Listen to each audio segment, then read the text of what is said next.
Tully Dawson made himself new to the world and ripe for the glories of that summer by showing he was unlike his father. It wasn't a matter to fight over. Some families are made up of strangers and nothing can change it.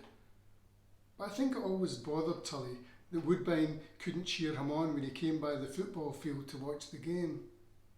The old man would only shake his head in a know-all way and stare at the Firth of Clyde with an injured look. Tully had named him after the cigarettes. They all had their nicknames, those reluctant fathers. They sat at home opening cans of lager and cursing our Saturday nights. I suppose we could have drifted over to the touchline and asked his opinion. But being young is a kind of warfare in which the great enemy is experience. Our cheeks burned and we watched him walk towards the unstained light of the harbour. 1984 was the end of Old Woodbine, or 1985, when the strike ended and the Ayrshire men returned one by one to the pits, met at the gates by women giving out carnations. The miners had fought hard, but they were all sacked within a month. He takes his shame out on us, Tully said. I suppose Thatcher never really got it about the enemy within. And that comment was pure Tully. You could imagine how his whole spirit, as well as his famous good looks and his green eyes, came from a dream of freedom that existed just beyond his dad. But the photographs tell a sadder story. The saddest one, because Woodbine had green eyes too. Irvine Newtown, East of Eternity. Tully was 20 years old and a lathe turner.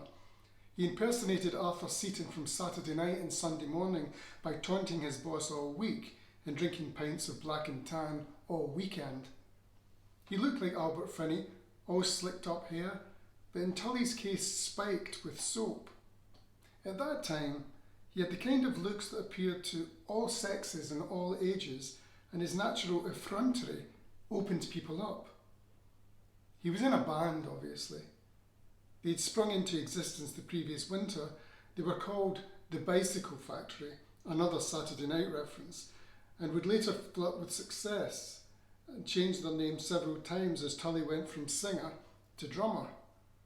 When people asked why he was so often the best man at weddings, it was clear they hadn't known Tully Dawson in his prime.